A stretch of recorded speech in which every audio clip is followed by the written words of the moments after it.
guessed it.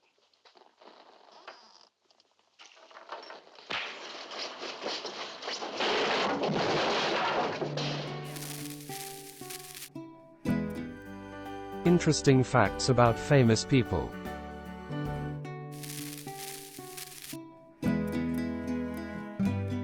Ten westerns that shaped the genre.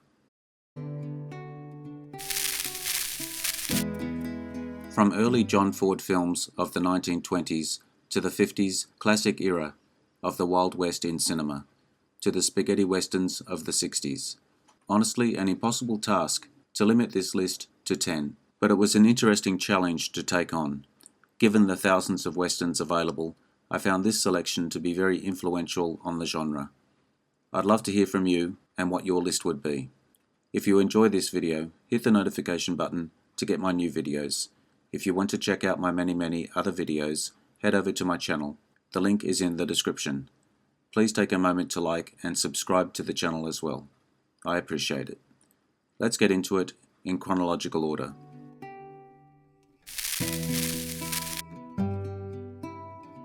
The Iron Horse, 1924, directed by John Ford, starring George O'Brien, Madge Bellamy, about the construction of the American First Transcontinental Railroad, depicting Irish, Italian and Chinese immigrants, as well as African Americans, as the men who did the backbreaking work that made this feat possible.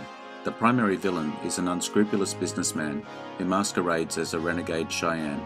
It culminates with the scene of driving off the Golden Spike at Promontory Summit on May 10, 1869. The Iron Horse was the opening night film for the 15th San Francisco Silent Film Festival in 2010. Although there is a full screen title stating a John Ford production, there is no actual director credit on the film.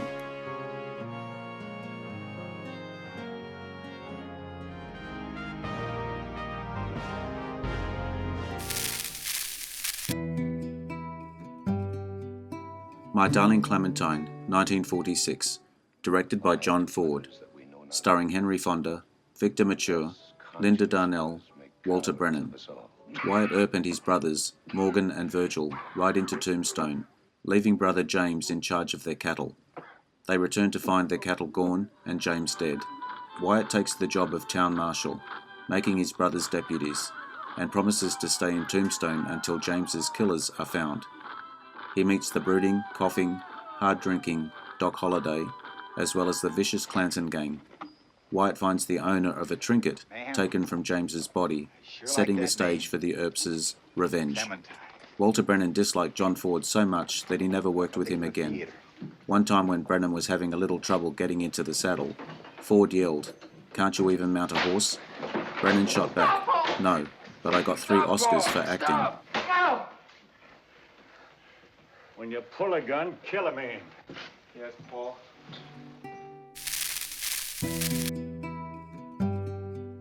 Red River, 1948, directed by Howard Hawks, starring John Wayne, Montgomery Clift, Walter Brennan, Joanne Drew. 14 years after starting his cattle ranch in Texas, Tom Dunstan is finally ready to drive his 10,000 head of cattle to market. Back then, Dunstan, his sidekick, Nadine Groot, and a teenage boy, Matt Garth, the only survivor of an Indian attack on a wagon train, started off with only 2 head of cattle. The nearest market is in Missouri, a 1,000-mile drive. Dunstan, a hard taskmaster, demands a lot from the men signed up for the drive. Garth is a grown man now, who fought in the Civil War. He has his own mind and soon runs up against the stubborn Dunstan, who won't listen to anyone. Eventually, the men on the drive take sides, and Matt ends up in charge, with Dunstan vowing to kill him. You better marry that girl, Matt. Yeah, I think I... When are you gonna stop telling people what to do? Right now. At least. High Noon, 1952, directed by Fred Zinnemann, starring Gary Cooper, Thomas Mitchell, Lloyd Bridges, Katie Jurado, Grace Kelly, Otto Kruger, Lon Chaney, Henry Morgan. The day he gets married and hangs up his badge, Marshal Will Kane is told that a man he sent to prison years before, Frank Miller, is returning on the noon train to deliver his revenge. Initially deciding to leave with his new wife, Will decides he must return and face Miller. When he seeks the help of the townspeople he has protected for so long, they disappoint him. Kane may have to face Miller as well as the rest of Miller's gang alone, waiting for him at the station. There was a question regarding the casting of Cooper, as he was 50 and Grace Kelly, playing his wife, was only 21. Despite being fairly commonplace for the period the film was set, Kane was only supposed to be about 30.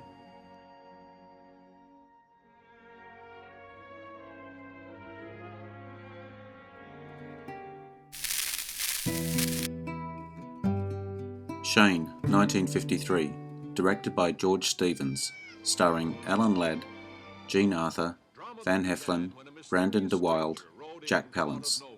Shane finds himself in conflict between cattleman Riker and settlers, like Joe Starrett and his family, whose land Riker wants. When Shane beats Riker's man Chris, Riker tries to buy him. Then Shane and Joe take on Riker's crew.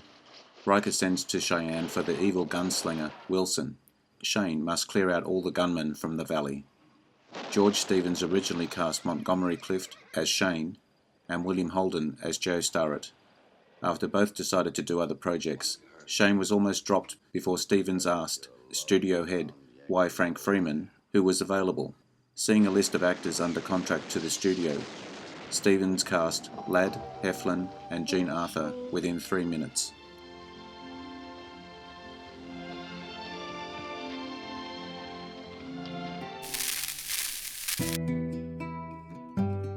Rio Bravo, 1959, directed by Howard Hawks, starring John Wayne, Dean Martin, Ricky Nelson, Angie Dickinson, Walter Brennan, Ward Bond, John Russell, Pedro Gonzalez, Estelita Rodriguez. Sheriff John T. Chance arrests Joe Burdett for murder. He knows that Burdett's brother, Nathan, a powerful rancher, will do anything to free him from jail. Chance's friend, Pat Wheeler, offers to help, but within minutes of making the offer, is shot in the back in the street, leaving his crippled deputy, Stumpy, the town drunk dude, once a deputy and a good shot when he is sober, and young hand, Colorado, who was working for Wheeler. Nathan Burdett has a couple dozen men at his disposal. Chance prepares, all the while romancing a pretty lady that goes by the name of Feathers. The Good, the Bad and the Ugly, 1966, directed by Sergio Leone, starring Clint Eastwood, Lee Van Cleef, Eli Wallach. During the American Civil War, 3 men set off to find $200,000 in buried gold. Tuco and Blondie have known each other for some time, having used the reward on Tuco's head as a way of earning money. They come across a dying man, Bill Carson, who tells them of a treasure. He reveals the name of the cemetery and the name of the grave where the gold is buried. Now rivals, the 2 men have good reason to keep each other alive. A third man, Angel Eyes, learns of the gold from someone he's been hired to kill. All he knows is to find someone named Bill Carson. The 3 finally meet in a showdown that takes place during a major battle between Confederate and Union forces.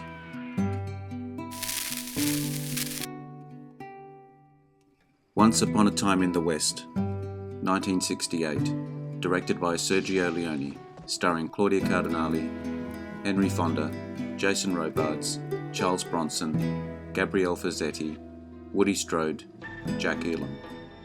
Story of Mrs. Bain, who moves from New Orleans to Utah, on the very edge of the American West. She arrived to find her husband and family slaughtered, but by whom? The suspect, coffee lover Cheyenne, befriends her and offers to go after the real killer. Gang leader Frank, in her honor, accompanied by harmonica, also on a quest of revenge. Henry Fonda arrived in Italy with a pair of brown contact lenses and a moustache. When Leone saw them, he ordered them removed. Leone planned important close-up shots of Frank's entrance and wanted the audience to instantly recognize Fonda with his blue eyes.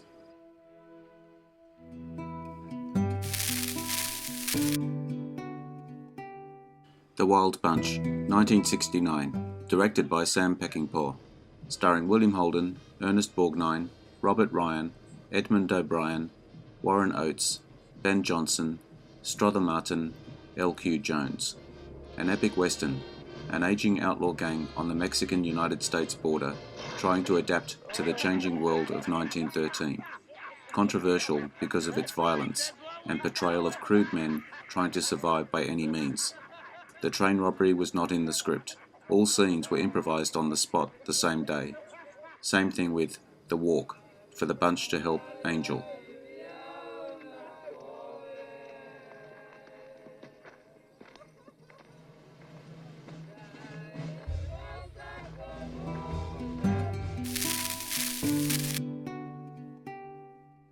McCabe and Mrs. Miller, 1971, directed by Robert Altman, starring Warren Beatty, Julie Christie, Renee Auberjonois, William Devane. Set in the Old West during winter. Charismatic but dumb John McCain arrives in a Pacific Northwest town to set up a whorehouse. A shrewd professional madam, Mrs. Miller, arrives soon after construction begins, offering her experience to help McCabe run his business, while sharing in the profits. The business thrives. McCabe and Mrs. Miller become closer, despite conflicting intelligences and philosophies. Soon, however, the town attracts the attention of a major corporation who wants to buy out McCabe along with the rest. He refuses. The decision has major repercussions for him, Mrs. Miller, and the town.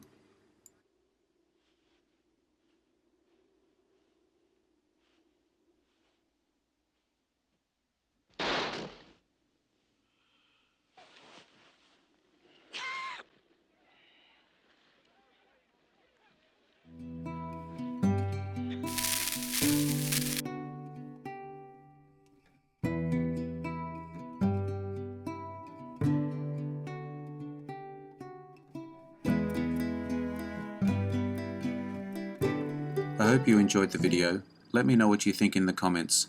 I appreciate your likes and subscribers. Hit the notification button to get my new videos. Take a look at my channel and check out my Facebook page. The links are in the description. I am Wrangler. Bye for now. See you again soon.